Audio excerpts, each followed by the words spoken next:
1991, 1992, 1993, 1994. 4 années de suite, Buffalo est allé au Super Bowl. Exploit monumental, alors inédit et toujours inégalé depuis. Mais les Bills, par 4 fois, s'y sont inclinés. Leur dynastie inaboutie a fait d'eux les plus formidables losers de l'histoire de la NFL. Une grande équipe, mais sans titre.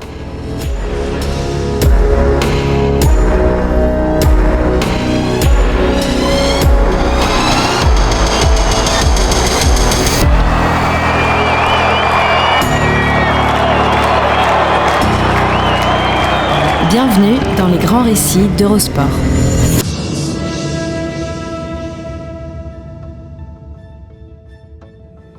Bienvenue dans les grands récits, le podcast d'Eurosport qui vous plonge dans la folle histoire du sport, entre pages de légendes, souvenirs enfouis et histoires méconnues, toujours à hauteur d'homme. Après les héros improbables et les miraculés, nous allons aujourd'hui vous parler avec Florian des grandes malédictions du sport. Bonjour Hortense. Ce nouvel épisode est dédié aux Buffalo Bills, qui ont perdu 4 Super Bowls de suite au début des années 90. Second to None, le titre du livre de Joseph Valerio, qui retrace l'épopée aussi glorieuse que malheureuse des Buffalo Bills au début des années 90, ne pouvait pas toucher plus juste. Cette équipe était deuxième, l'éternel deuxième, mais derrière personne. Jamais sacré, mais ayant signé une performance unique et engendré à sa manière sa propre dynastie. La dynastie inachevée. Jamais une équipe n'avait réussi à disputer 4 années de suite le Super Bowl. Exploit hors du commun que même les plus grandes dynasties du demi-siècle écoulé, des Steelers des années 70 aux Patriots du 21e siècle, en passant par les 49ers des années 80 et les Cowboys des années 90, n'ont réussi à accomplir. Mais Buffalo a perdu ses 4 Super Bowls. Pour le meilleur et le pire, les Bills ont ainsi bâti une légende à double tranchant, celle du plus magnifique loser de tous les temps. Un vrai loser, mais vraiment magnifique. Son heure aurait dû venir le 27 janvier 1991. Ce jour-là, les Bills disputent le Super Bowl, le 25e du nom, mais le premier pour eux. Face aux New York Giants, le consensus national les proclame grands favoris. Toutes les pièces du puzzle de Buffalo, patiemment construit depuis 5 ans par le manager général Bill Polian, sont, il est vrai, en place. So the kickoff is finally at hand as the Buffalo Bills and the New York Giants get ready to have at it. The NFC, as many of you I'm sure know, has won the last 6 Super Bowls. The last time the AFC was victorious was here following the 1983 season when the Raiders beat Washington. And in this, the 25th Super Bowl, as you see Parcells and Levy getting set, the NFC has won 12 and the AFC has won 12. So we'll break the tie tonight. En Bruce Smith, les Bills disposent du meilleur défenseur de la ligue, doublé d'un leader charismatique. Autour de lui, l'édifice est solide. Mais aussi forte soit cette défense, c'est bien l'attaque de Buffalo qui dévaste alors tout sur son passage. Plus qu'une attaque, une révolution, celle du no-huddle, un système d'une précision extrême consistant à enchaîner les séquences offensives sans regroupement entre chaque action.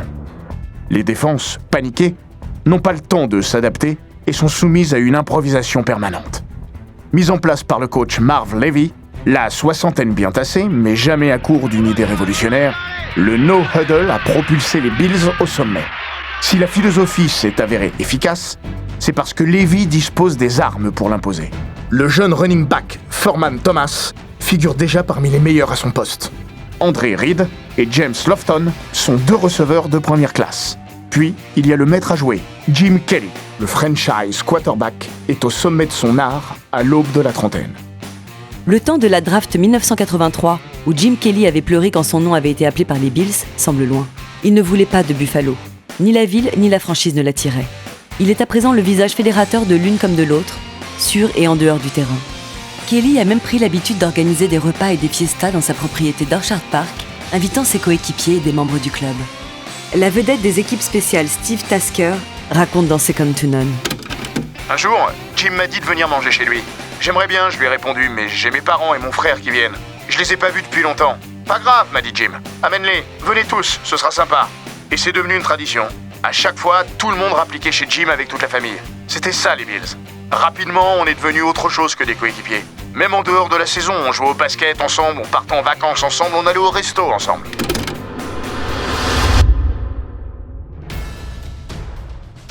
La saison 1990-1991 marque donc l'avènement de Buffalo. Vainqueurs de 13 matchs sur 16 en saison régulière, les Bills remportent haut la main leurs 2 matchs de play-off, face à Miami, 44-34, puis lors d'un invraisemblable 51-3 en finale de l'AFC, contre Oakland, dont 41 points avant la pause. La plus grosse raclée jamais vue en finale de conférence ces 50 dernières années. It certainly will be exciting to share with the Bills fans and players their comments after the end of this game. I've never seen anything like this ever in football. As you pointed out, that everybody, they're all here. I don't think anyone's left the stadium. We're right above one of the tunnels where people would leave. No one has walked through that tunnel. You know, the pictures are much more brilliant than anything we can say the rest of the way. 1:19 to go. Congratulations, Buffalo. The AFC wishes you well in the Super Bowl. 502 yards for the winners. 51-3. Buffalo represents the AFC in Super Bowl 25. C'est sans doute notre chef-d'œuvre. On a atteint une forme de plénitude. Malheureusement, c'était un match trop tôt. Juge Jim Kelly. Après cette boucherie, c'est peu dire que les hommes de Marv Levy abordent avec confiance leur duel final contre les Giants, chez qui ils sont d'ailleurs allés s'imposer en fin de saison régulière. Pour les observateurs, la défense new-yorkaise n'aura pas les moyens de contrer l'infernale attaque Kagan de Jim Kelly. Ils se trompent. Le Big Tuna, Bill Parcells, le coach des Giants, a bien préparé son affaire. Son coordinateur défensif aussi. Il s'appelle Bill Belichick. Et comme pour d'autres, ce match va changer sa carrière. Belichick, devenu head coach, remportera 6 Super Bowls et en jouera 9 avec New England. Ce soir-là, il réussit l'impensable. Maîtriser l'attaque des Bills. Well, that's the defense that the New York Giants are going to run this whole game. They're going to sit back in a zone and let Thomas, let Reed work underneath. They will concede the 4 and 5 yard pass and attempt to knock the ball loose. And that's a good look at it right there. They'll let the Buffalo Bill player be the first guy to touch the ball, but then there's going to be contact and contact in a hurry. Offensivement, les Giants vont réussir un autre tour de force décisif. Manger le chrono en imposant le jeu de course afin de limiter le temps de présence de l'attaque des Bills sur le terrain. Là encore, le coup va porter à merveille. New York va ainsi établir un record en termes de possession de balles avec 40 minutes contre 20 seulement à Buffalo. En seconde période, l'écart sera plus flagrant encore avec 22 minutes de possession sur 30 pour l'attaque new-yorkaise. Privés de leur jouet favori, le ballon, cantonnés le long de la touche la plupart du temps, Jim Kelly et sa bande vont ronger leurs freins. C'était infernal. Ils ont enchaîné 2 drives interminables, juste avant et juste après les mi-temps. 15 minutes de jeu effectif au total. C'est énorme, un quart du match. J'avais l'impression de passer mon temps à attendre, de ne pas jouer ce Super Bowl. J'ai senti pour la première fois que quelque chose nous échappait. Pourtant, quand les Bills enchaînent un touchdown et un safety signé Bruce Smith en début de deuxième quart-temps pour mener 12-3, leur destin semble tout tracé. Mais après un formidable chassé-croisé, ce sont bien les Giants qui mènent 20-19 à 2 minutes et 16 secondes de la fin. Buffalo récupère alors le ballon sur ses propres 10 yards. Cette fois, c'est à Jim Kelly et son attaque de jouer. Buffalo remonte le ballon jusqu'aux 29 yards adverses. À 8 secondes de la fin, Kelly jette le ballon à terre pour stopper le chrono. Désormais, tout repose sur Scott Norwood, le botteur de Buffalo. Here's a running play, Thurman Thomas at the 40, 35, 30, and now we're down to 20 seconds. I believe they're going to send the field goal unit out, or Kelly may spike the ball here. I think he'll spike the ball. They got to line up. We're down to 12, 11, 10. It's going to be Scott Norwood who gets the shot now with 8 seconds to play. Norwood est un bon kicker. Précis, il manque toutefois de puissance. Son field goal le plus long de la saison, 48 yards. Celui-ci se trouve à 47 yards des barres. Sur gazon naturel, jamais il n'a réussi un field goal aussi lointain. La distance ne sera pourtant pas un problème. Il a tapé si fort qu'il avait 65 yards dans les jambes. Se souvient Frank Reich, le quarterback remplaçant. C'est lui qui tenait le ballon à Norwood. Au dernier moment, il s'échappe pour passer à droite des barres new-yorkaises. 2 mots vont alors figer la carrière de Norwood et le destin des Bills. Wide right! Clame Al Michaels, le commentateur d'ABC. Now Norwood tries to kick his longest ever on grass, 47 yards. 8 seconds left. Adam Lingner will snap it. No good. Wide right. C'est fini. Buffalo s'incline d'1 point. Le seul Super Bowl à s'être joué à un seul petit point. Chacun a vécu ce moment de façon intime. Sur le bord du terrain, beaucoup priaient. Mark Kelso, le safety des Bills, n'a pas voulu regarder. Je pouvais pas. J'ai juste guetté la réaction des autres. Je pouvais voir Marv. Je l'ai pas quitté des yeux. Et puis j'ai vu qu'il baissait la tête. Et de l'autre côté du terrain, j'ai aperçu les joueurs des Giants qui commençaient à sauter dans tous les sens. J'ai compris. C'était dur. Très dur. Daryl Talley, lui, a regardé. 29 ans plus tard, il est toujours hanté. De là où j'étais, le ballon avait l'air de passer entre les barres. Pendant 2 secondes, je me suis vu vainqueur du Super Bowl. Seulement 2 secondes. Scott Norwood portera le fardeau de la défaite. Injuste, car les Bills ont probablement perdu ce match avant, comme sur le drive ayant amené le dernier touchdown des Giants, où la défense de Buffalo a manqué 3 plaquages qui auraient tout changé.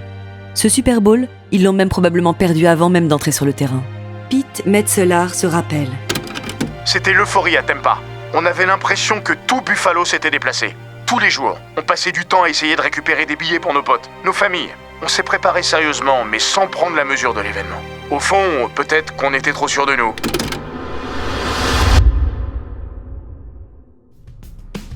L'histoire, si elle s'était arrêtée là, aurait conservé un caractère assez banal. Une équipe talentueuse échoue tout près du sommet. Ça arrive. Souvent, on ne se relève pas d'une telle désillusion. Le Super Bowl, chaque joueur de la NFL en rêve pendant 15 ou 20 ans. Le perdre, c'est très douloureux. Le perdre quand vous êtes favori et que vous savez être la meilleure équipe de la ligue, c'est encore plus dur. Et le perdre comme ça, d'1 point, en ayant eu l'occasion de gagner à la dernière seconde, je pense qu'il n'y a même pas de mots. Évoque Bill Polian, directeur général des Bills.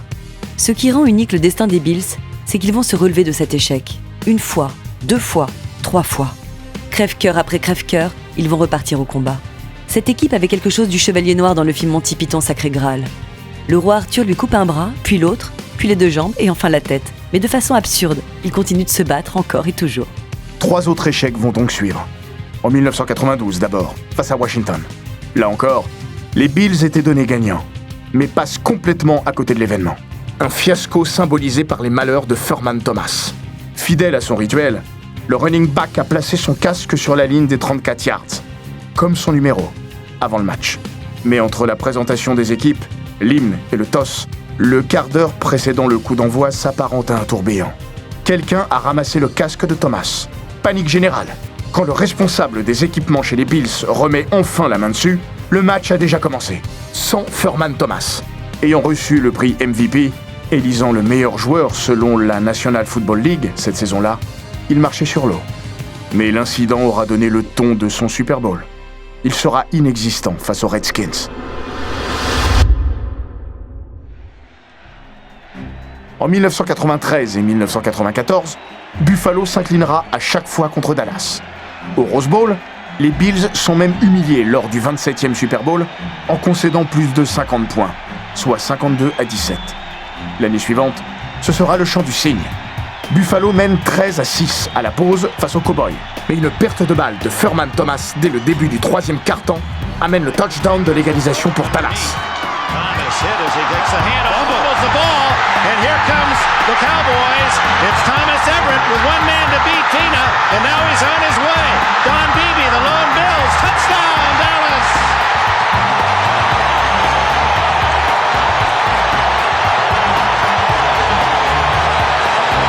A flag is down at the 9-yard line. Now hold on, let's see if this will negate the touchdown. 46 yards on the return of the fumble, and Leon Lett, making amends, was the man who ripped the ball loose from Thurman Thomas. Cette fois, le fil va casser. Pour de bon, Steve Tasker avouera: il y avait 13-13, rien n'était perdu, mais on avait lâché mentalement. Pour la première fois, cette équipe a dit stop. C'est terminé, on n'en peut plus. C'était le bout du chemin. L'anomalie ne tient pas dans ce lâcher-prise final, mais dans le fait qu'il soit advenu si tard. Longtemps, Buffalo fut l'incarnation même du refus absolu du renoncement. Marv Levy a raconté une anecdote révélatrice à ce sujet. C'était après notre première défaite contre Dallas. Un supporter m'a dit « Coach, je vous en prie, ne retournez pas au Super Bowl. 3 défaites, c'est trop dur à vivre. Je préfère perdre avant. Je lui ai répondu que je comprenais sa frustration et que nous la partagions tous. Mais lui ai-je dit, je suis quand même très heureux que vous soyez pas dans mon équipe. 2 moments symbolisent bien la force de caractère des hommes de Marv Levy. Un match et une action. Le match, c'est celui contre Houston, au premier tour des playoffs 1993. Menés 35-3 en début de 3e quart-temps, les Bills vont signer le plus extraordinaire comeback de toute l'histoire de la NFL, pour s'imposer 41-38, dans une ambiance indescriptible. J'ai jamais entendu autant de bruit dans un stade. Je pouvais presque sentir le sol vibrer, comme dans un tremblement de terre. Se souvient le receveur Don Beebe. Cela reste le moment le plus fort de l'épopée de Buffalo. Tasker en rigole, dans le documentaire d'ESPN, The Four Falls of Buffalo. J'ai dû croiser au moins 600 000 personnes qui m'ont assuré qu'elles étaient au stade ce jour-là.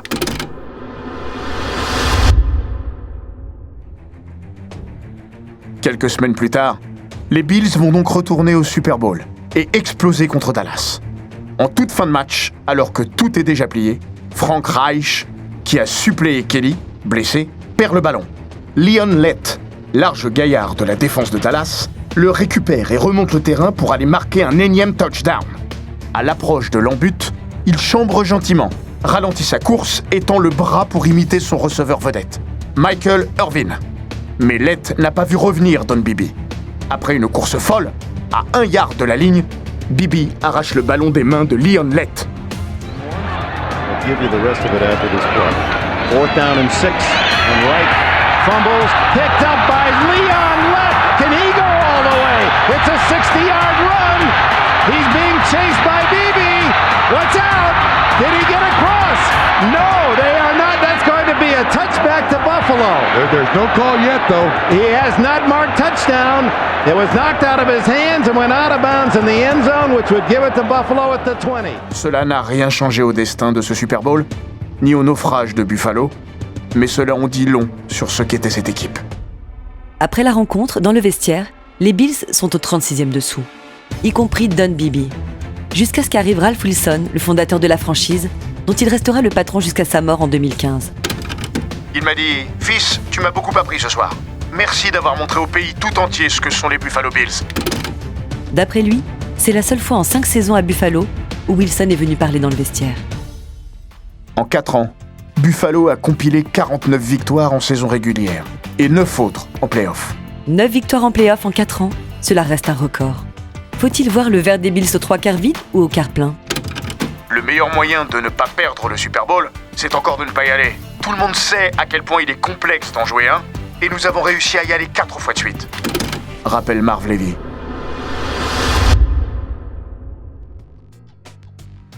Dans les années 2000, Bill Polian, devenu manager des Indianapolis Colts, finira par soulever en 2007 le trophée Vince Lombardi avec Peyton Manning comme quarterback.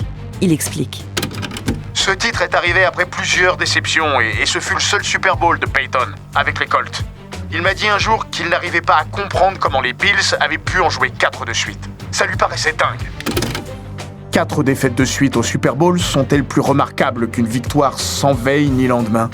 Pour Jimmy Johnson, coach de Dallas, vainqueur du Super Bowl face aux Bills en 1993, il n'y a pas photo.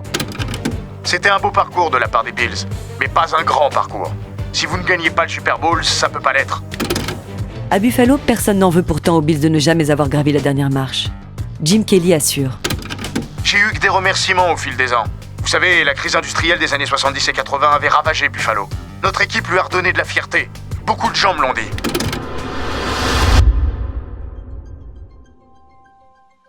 Rentrés dans le rang à la fin des années 90, les Bills sont restés 18 ans sans jouer le moindre match de play-off entre 2000 et 2018. Alors aujourd'hui, ils paieraient cher pour revivre un Super Bowl, quitte à le perdre.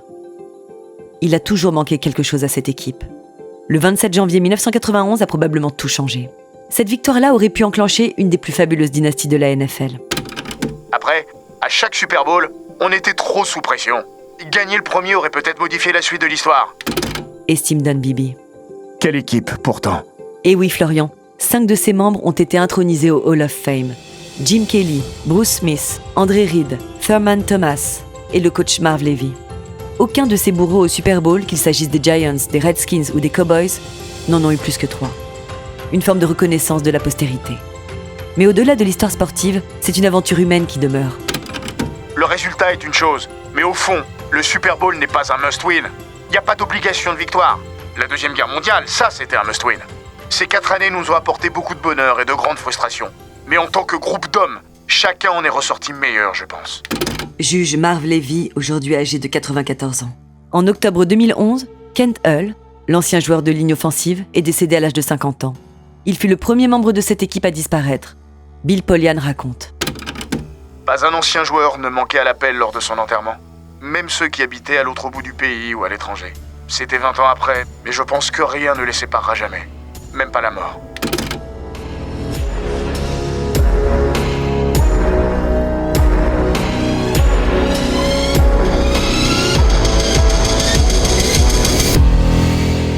Cet épisode des grands récits d'Eurosport a été écrit par Laurent Vergne. Il est raconté par Hortense Marin et Florian Bayou. Monté par Romain Redon et produit par Bababam. N'hésitez pas à vous abonner, commenter, partager et noter ce podcast sur Apple Podcast, Google Podcast, Castbox, Spotify, Deezer et toutes les plateformes audio.